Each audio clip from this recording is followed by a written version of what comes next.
Hi, and welcome to another episode of the Profit Minds podcast.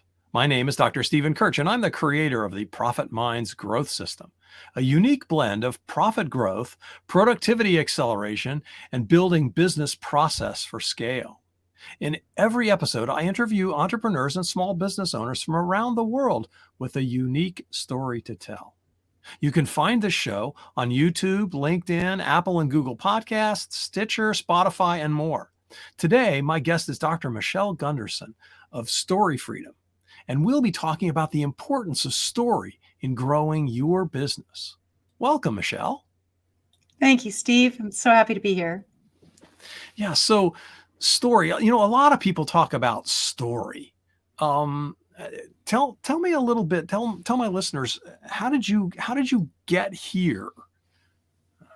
Yeah. So, when I first became an entrepreneur, people didn't know so much about story. And in the last few years, most entrepreneurs know that it's so important for our businesses, but don't know exactly how or why or what to do about it. And my fascination with story long predates becoming an entrepreneur. I was elementary school and I always loved reading. I've always loved stories. And so I remember my teacher in grade 2 had to add extra boxes for on the wall, like how many books you've read, myself and one friend, because ours were way out here. The stories, they captivated my imagination. They were so much about possibility. I loved it since I was a kid. And then it's what I did my PhD in as well. It was all about, what are the stories that stop us? Because I noticed that people kept bumping into things and didn't have the lives that they wanted. And what are the stories that set us free? So from elementary school to university teaching, and I left teaching university in 2007 to start my own company. And I thought, my students' lives are changing. They're telling me it's the best course they've taken in 4 years. Sometimes they're planning, like, Michelle, I'm going to be in your classes next semester. And so I thought, great, they're doing so well. I'm going to go leave though and go out to where people are making a difference in the world, like step away from the ivory tower.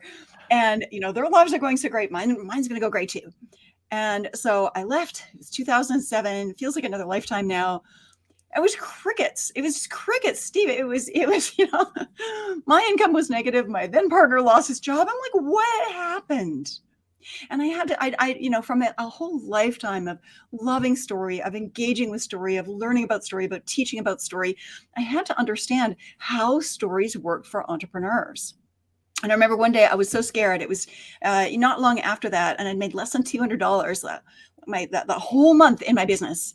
Then I took a deep breath and I invested with a mentor and I started learning how stories applied here. And, I remember that first month that I did that was so exciting, my first $30,000 month.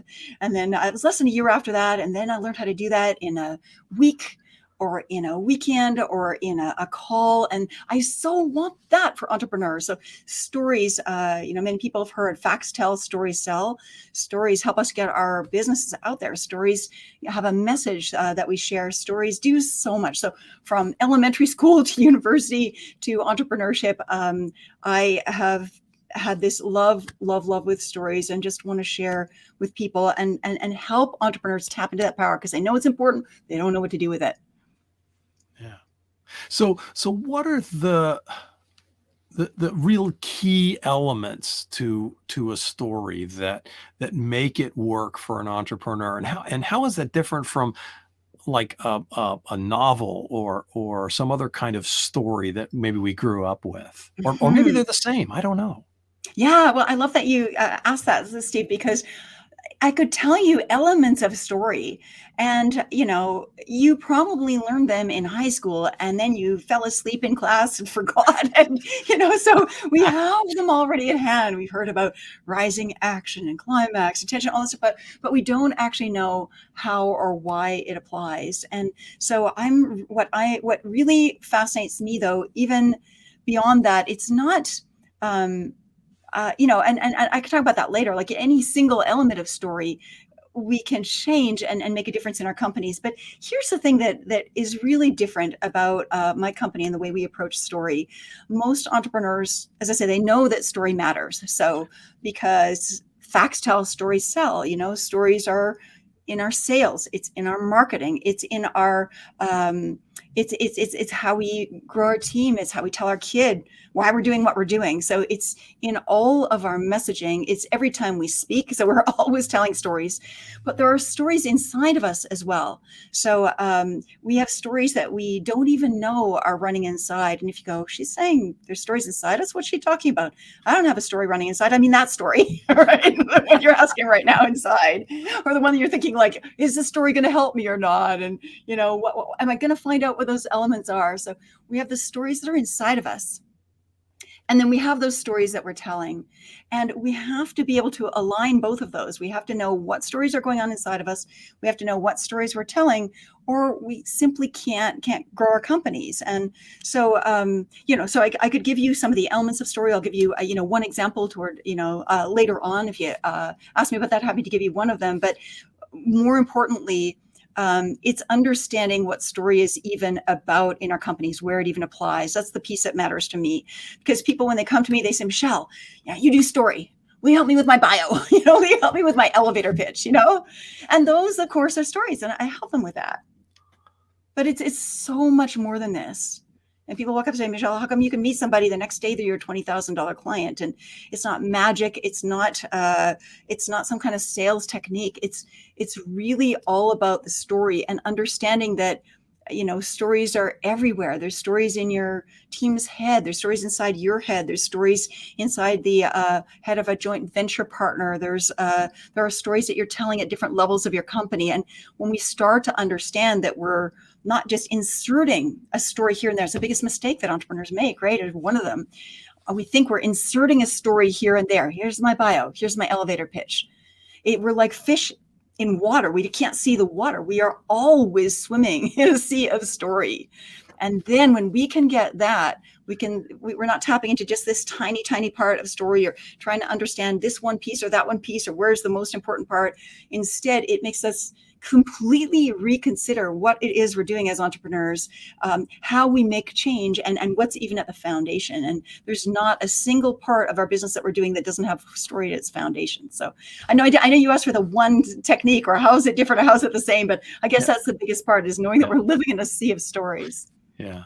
And so is there something special or some keys to that allow you to capture those ideal clients? Because you said, like, I meet somebody and the next day they're a $20,000 client. Is there something that's key to the way you communicate that story or connect with the story in your prospect that makes that happen for you? Can you describe that process, or how an entrepreneur might be able to learn such a thing? Yeah, absolutely. So, first, 3 keys about story that I love to share, because again, it changes the foundation of how we even think about what we're doing with story.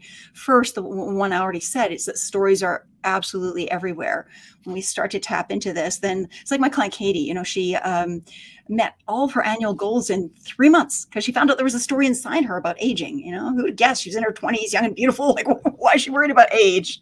But her 30th birthday was approaching. She was hurrying everywhere. It was getting in the way of everything, right? So, stories are absolutely everywhere. Some of them serve us. They're empowering, and some of them disserve us, like Katie, like that story that was inside her that she didn't even know was there. And so stories are everywhere. Some are empowering, some are disempowering. And it's not always easy. It's not on the surface of things to tell the difference. But the more you know about story, the more you can choose stories that are empowering. And then I like to think of it this way, Steve. It's like, well, what if, if you think of leaders like Dr. Martin Luther King, he said, I have a dream. And he changed the world. What he had was a story. He had a story that he shared, a vision. A vision's a story. A vision so powerful that it galvanized the world. It changed the world. So what if you could have a story so powerful that it changed all the other disempowering stories around you, so your own empowering vision prevailed? And so you asked for the specific question you were asking, Steve, well, what do you do then? How does that happen when you're meeting a client? What is it? Is there some kind of, special story that you're telling? And I'd like to turn it around and say, instead, the more skilled that we become about story, the more we understand that it's about getting out of our own way and listening. The last chapter of my PhD is called Listening Differently, because I think as a culture, we don't really listen to each other, right? And so can we listen to the story of that ideal client and know it so well, not like the marketers or the salespeople. Again, it's not some kind of, technique, right? But to understand that person in front of us, the way George Lucas understood Luke Skywalker. And when we understand at that level, the world changes. We're listening at a whole different level. And I met a really well-known marketer, got a chance to go for dinner with him a few years ago. And he said, Michelle, you do story? And you would know his name if I mentioned. I think his record was $1 million in 25 minutes in really heart-centered work, something like that. And he said, Michelle, us marketers, all we are is wannabe filmmakers.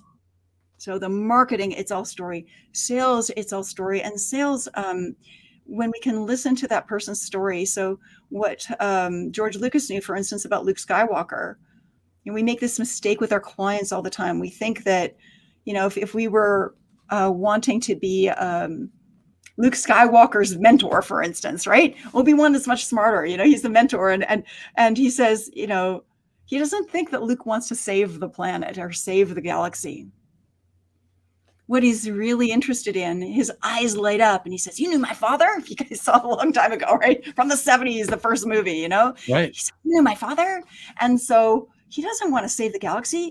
He wants to know the father that he never knew, who was a Jedi Knight. And Luke sees himself as something bigger, as something more. And so we've got to be like, so you asked, like, what is the story that we want to tell for that ideal client?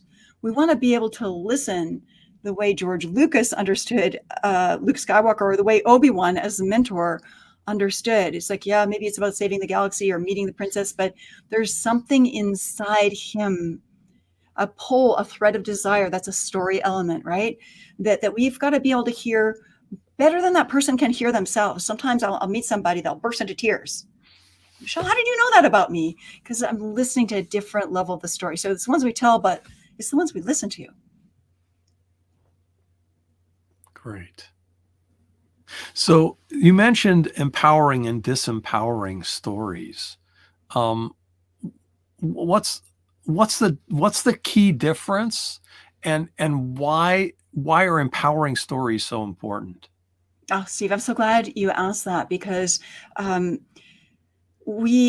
sometimes we think that an empowering story is like, and the ones inside us, for instance, I'll just say affirmations, or I'll just create a vision board. That's a bunch of pictures of things that I want. It's a vision. That's a kind of story. So that must be empowering, right? And but it's without story knowledge, without story skill, without understanding the story behind it, tricky things can happen. So one of my clients, I had her take her vision board down. I mean, that's unheard of in some circles. That's when she made her first $25,000 sale, because she didn't realize that the vision board that she created with, I'm sure, an amazing mentor some 3 years before, every time she looked at that vision board, she was grinding in the opposite story and didn't know it. Here's that place that I'll never get to. Here's that thing that I long to do that's nothing like my now right now. So she was creating a disempowering story for her every time she thought she was looking at a vision board and creating something powerful and positive. And the same with affirmations. We could say something like, I want to give an example that's kind of ludicrous so that, we can really hear it. I'm going to make $1 billion in the next 10 seconds. I'm exaggerating a little bit, but sometimes we do like, I'm going to make $1 billion in the next 10 seconds. And there's this little, all our cells, our trillions of cells are aligned. And I like to imagine it as these two little cells over here going like, maybe not. I don't believe it. Right. I don't think so. Yeah. Exactly. And they muck up the works. And so as long as we have that disempowering story going, it's going to throw a wrench into everything. And how we can tell. So Katie didn't know. My other client, she didn't know. So the more we know about story, the more we can tell what kinds of stories we're creating. And here's a quick way you can check in. Like, check it if you want to know if there's a disempowering story running, and we need to know as entrepreneurs, check in with your body. How are you breathing? Are you sleeping well at night? Are things starting to hurt? Somewhere there's a disempowering story that's blocking you from that next level success. That's the first thing you do. Check in with your body. Second thing, check in with your results.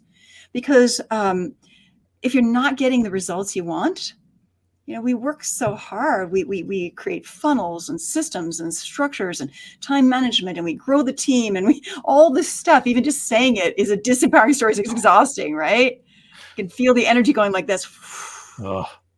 We work so hard, but without the story at the foundation of it all, we're going to work way harder than we need to, and we don't get the results we want. So if you're not getting the results you want, there is a disempowering story somewhere mucking up the works.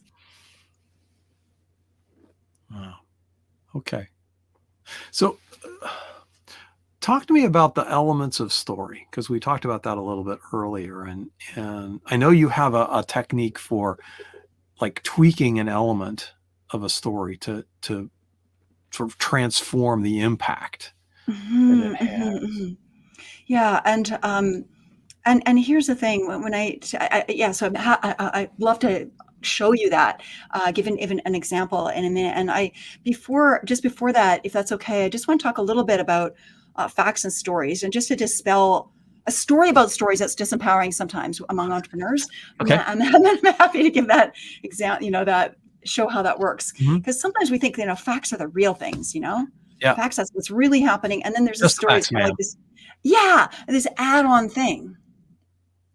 But I just wanted to clear that out in case, some of our listeners are going, well, that's all nice, but story's still that extra thing. I've got to get to the facts, right? I just wanted to clear that out. So the facts, there is no fact outside story. Story is how we interpret the world. Story is how we connect. Story is how we, evolved as how we even stayed around. It's like, look, tiger, don't go there. You'll get eaten, And our brains, the facts, they're not fast enough for us to be able to respond. And it's that emotional response. We often think emotion bad, story bad, facts good, rationality good. And they're not meant to be, they're not opposites. They work in conjunction with each other.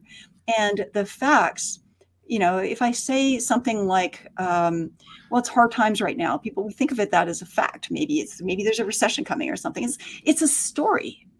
And Steve, I know that with you too. Like when COVID hit, right? Everybody was telling the story about, oh no, my company's going to change. And I remember as we were doing the work together, you're like, yeah, my company's changing for the better. It's expanding, right?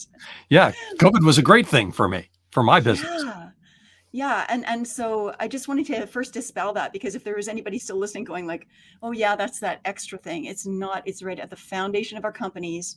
It's in marketing, branding, sales, every single piece. Anytime we're communicating, which is always, anytime we're reaching out to a client, we're reaching out to a joint venture partner, we're reaching out to a team member, it's always everywhere story. And so sometimes, entrepreneurs then get overwhelmed. It's like, well, Michelle, I don't even know where to start. Like, and if I don't know where the stories are, what am I supposed to do? And so, but here's the thing. And to your question earlier, like I am continually learning more about story, because the more I know about it, the more my company grows, the more I can serve people more deeply, like all of that, the better leader I am, all that is story. But for those who may not have a story background, or if you're saying like, oh, I'm not good at story, that itself is a story, right? I'm not good at story. Just learning how to tweak one element, even one element of story, can change everything, can change the what's happening in your business, your success rate, whether your clients are coming to work with you or not, whether it's the right client or not. And so, Steve, for this, I didn't tell you I was going to do this, but I want to ask you to do this. So will you give me a topic, just any topic? It could be a cup, love, sales, the blue sky, anything. Because I want to show, like, when we add this one element, and when we don't have this one element, when we do have this one element of story, what a difference it makes. Any topic is fine. Okay. So you said a cup. A cup. Okay. A cup. All right. So, a cup. So here is the version without story. And you're not going to want to listen after 10 seconds. I hope you'll all stay, right? Because you won't want to listen. So a cup. You said a cup, right? Okay. A cup. I have a cup here. It's kind of more like a glass. So this is the don't do. Okay, you guys, this is the don't do. It's kind of like a glass. I've got another cup here. I often have a couple cups beside me, And this one is blue. It has stripes. I can't remember where I got that one, but I used to buy more cups at the store. We used to go shopping, but now you can order them. And it's been about, what, 10, 15 seconds? Nobody wants to hear me. I'm just trying to be honest. Am I right? Like, I lost you. Yeah. 10 seconds, Yeah. right? Everybody's like falling asleep. And then a cup. All right, a cup. Give me a second. I didn't know what you were going to say. Just adding one story element.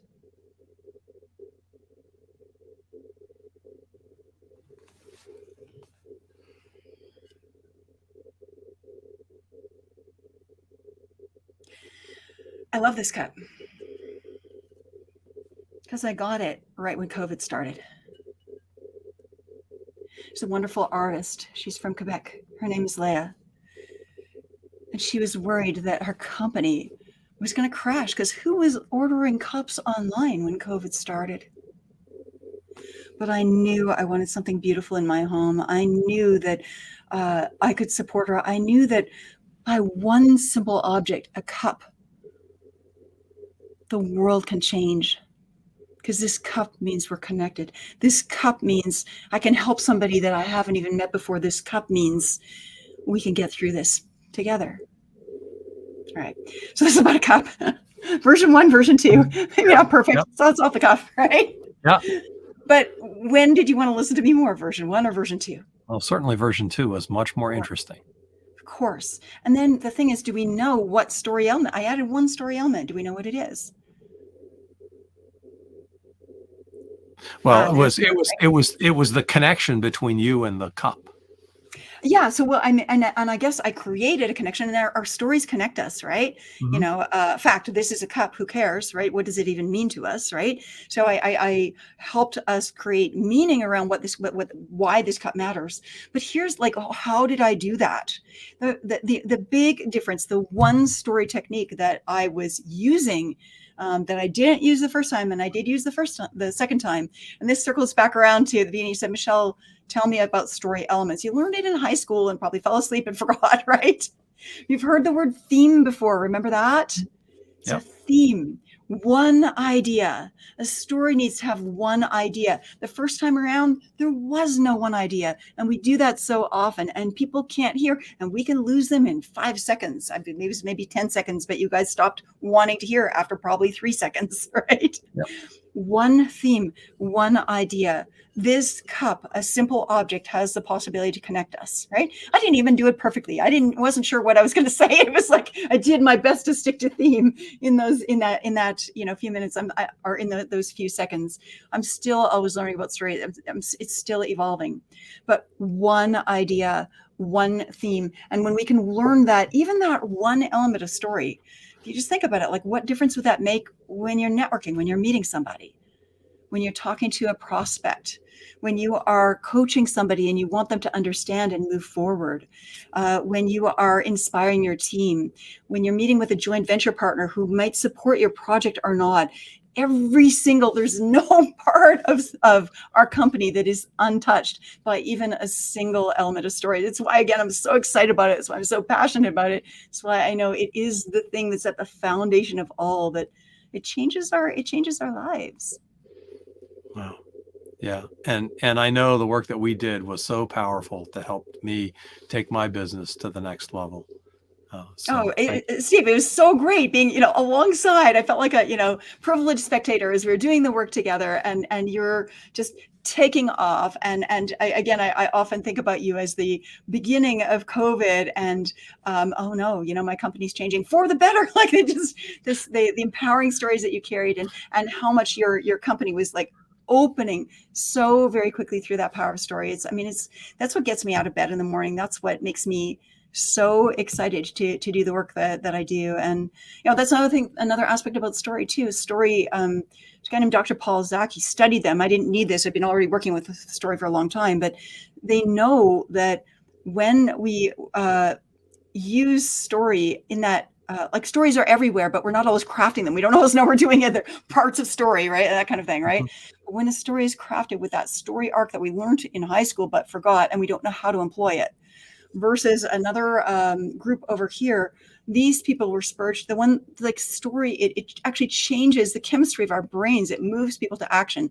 Cortisol, levels of cortisol, levels of oxytocin. They took blood tests. They studied two groups. These people were generous. These people took action. This was story form. These people didn't.